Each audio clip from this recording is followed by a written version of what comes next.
In our bulletin this morning, 4-day free medical services of the National Agency and Control of AIDS begin in Ika and its northern local government areas of the state.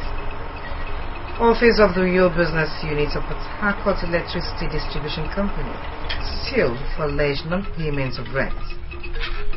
An Australian Prime Minister, Tony Abbott, proposes new moves to strengthen counter-terrorism measures in the country. Details of these and more in the mornings.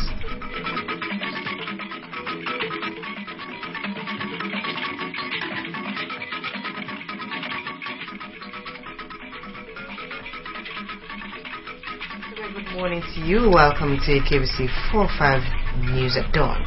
I am Agnes Udo King Brown.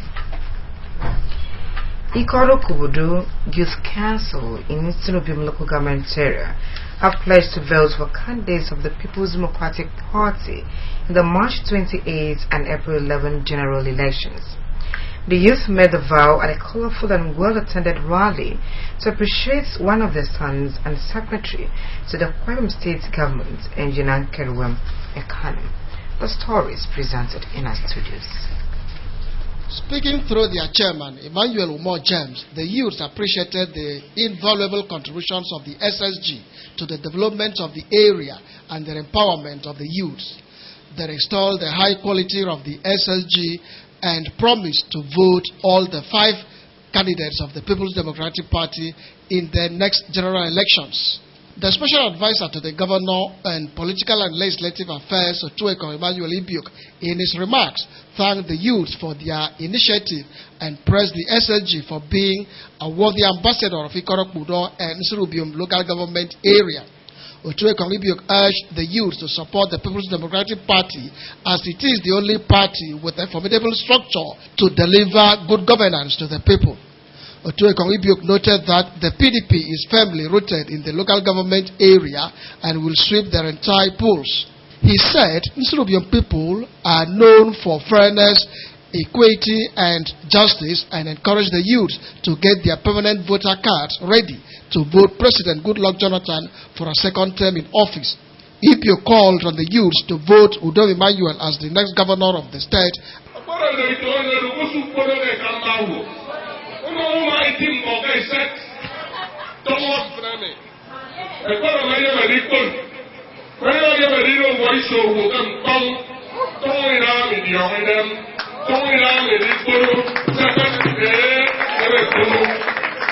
A former chairman of Nsurubium local government and senior special assistant to the governor on petroleum matters, Obong Essien Essema, urged the youth to keep faith with the ruling party. He said President Jonathan has performed well in office and will be voted for, adding that Ikoro-Kpudo, by virtue of the East-West Road, has benefited directly from his transformation agenda. The patron of the Association of Beauty Queens and Kings in the state congratulated the board on the event and advised the new queen to use her crowning as a call for service. Elder Albert, who decried the rate of indecent dressing among youths, expressed the hope that the queen will work hard to tame the menace. I want to challenge the winner today who has been crowned to see the task before her as more than the beauty that it conjures, so that you will not just promote the tourism aspect of Akwa Ibom State, but you shall reach out to so many persons, especially the less privileged, young children, and give them hope as well. The newly crowned Queen Blessing Usen, an indigene of Ikoro-Kpanabong Ididep in Ibionibom local government, expressed her readiness to promote and protect the identity of the state using effective communication as a tool. She called for support from stakeholders to enable her fulfill her dreams. I need you to do support. I'm going to move this crown to another level. I'm going to start from the tourism of Akwa Ibom State. Personally, I've not been very comfortable with how we don't sell out what we have. That is why I'm going to promote that. The crowning, which was watched by other beauty queens across the state and staff of the Hotels and Tourism Board, also had the state president of the Association of Beauty Queens and Kings, Mr. Udeme Michael, and the president of Ibom Tourism Association, Pastor Emmanuel Inyang, they pledged to support the Queen to succeed in office. Patience John reporting. The office of the Port Harcourt Electricity Distribution Company, your business unit at Penyong Street, has been sealed off. Details of these and more after the break. Stay with us.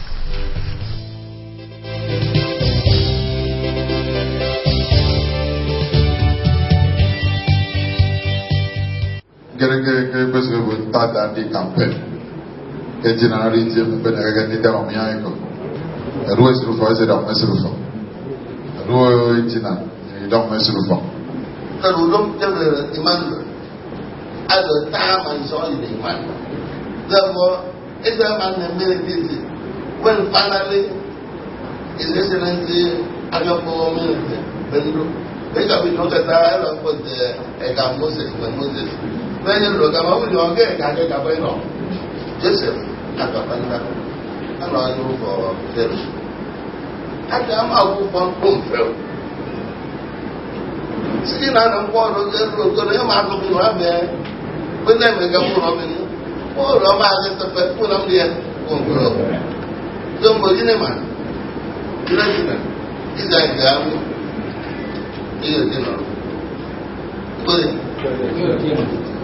Udom is right and fair. For God is the best. For Kwai said, Udom is right and fair. Behold, our next governor.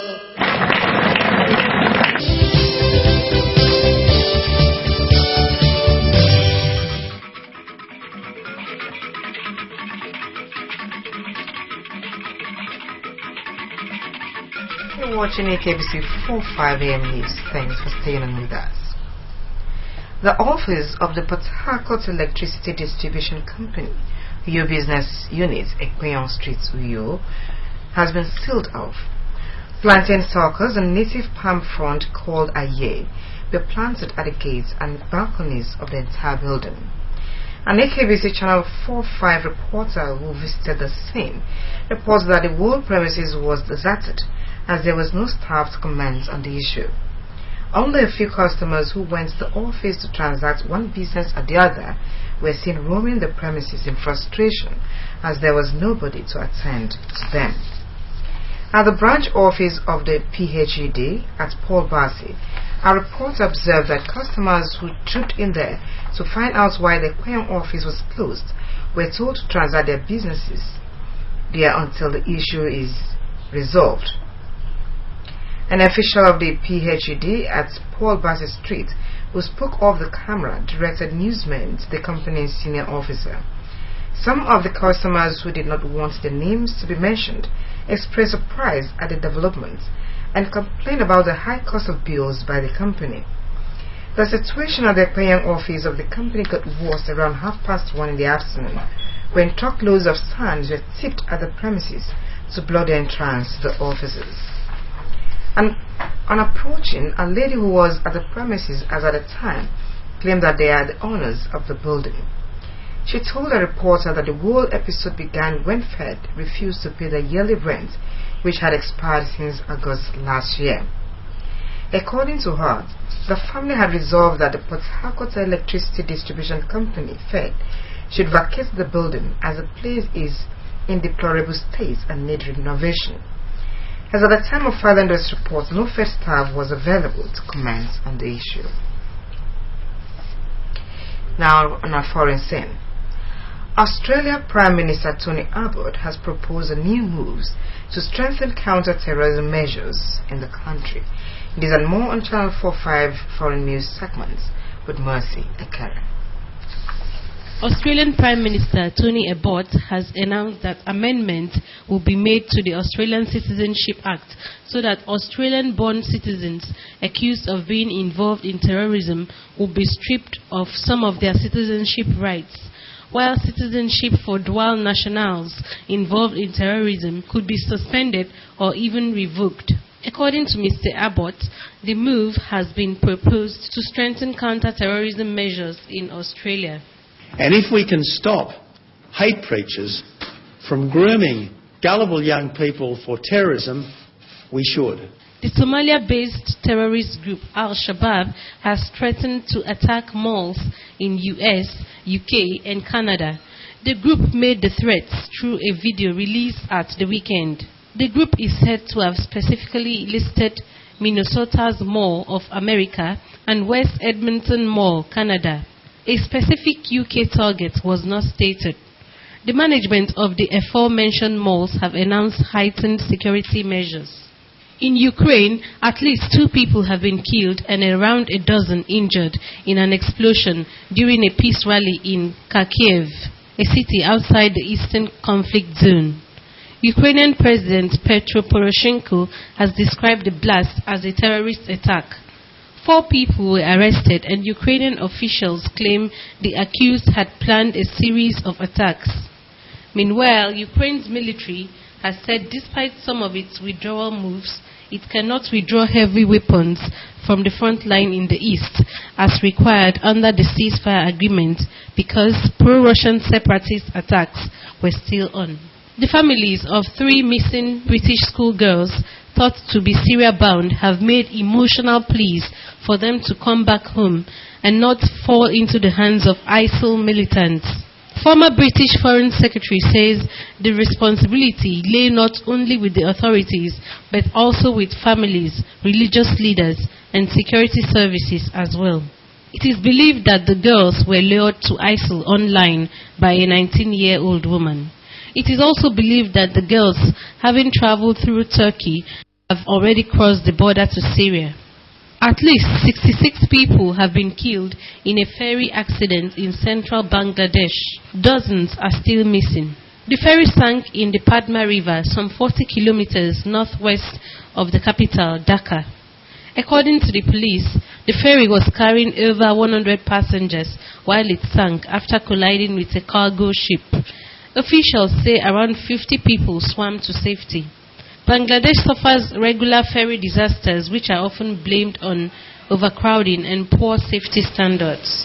Japan has told South Korea to return a group of disputed islands in the Sea of Japan.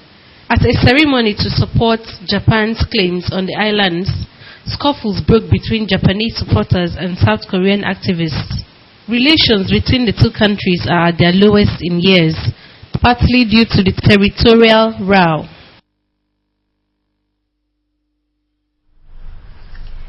This boy on the screen, about 5 years and identified as Daniel Francis, was picked yesterday by tricycle driver Mr. No Ntwibok around Edadopan Avenue, Uyuva and Waiba Road.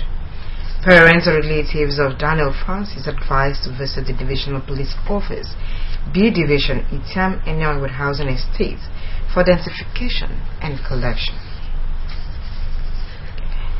President Goodluck Jonathan yesterday said that insinuations that he was planning to put in place an interim national government instead of ensuring the sanctity of 29th May handover date amounted to treason.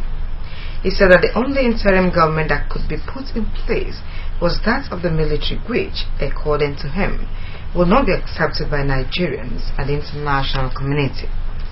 President Jonathan spoke during the opening mass for the plenary assembly of the Catholic Bishops' Conference of Nigeria at Our Lady Queen of Nigeria Pearl Cathedral, Gariki, Abuja.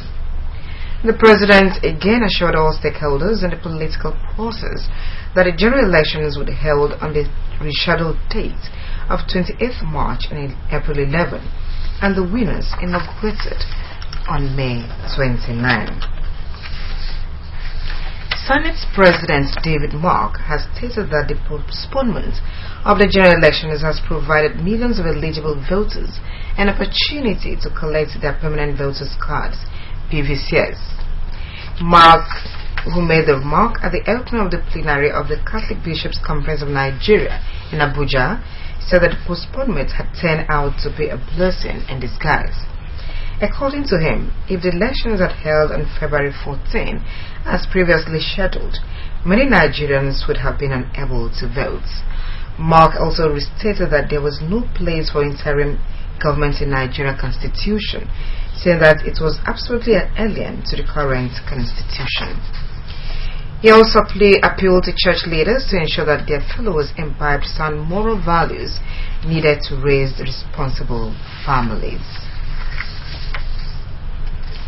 That is in our package. You can also watch AKBC TV News online by logging on to akbconline.org or follow us on Twitter at AKBC45Neo or on Facebook at AKBC Channel 45. To end the news, another look at the top stories. A 4-day free medical outreach and HCT campaign has begun in the state. The free medical services, which is taking place at Ika and Stadium local government areas, is organized by National Agency and Control of AIDS, NACA, in collaboration with New Horizon Aid Development Initiative and Subsidy Reinvestment Empowerment Program, SHORPE. Also, Ms. Blessing Hussein becomes Miss Aquarium Beauty Queen for 2014-2015. That is in a package. Thanks for watching. Beautiful day ahead. Good morning.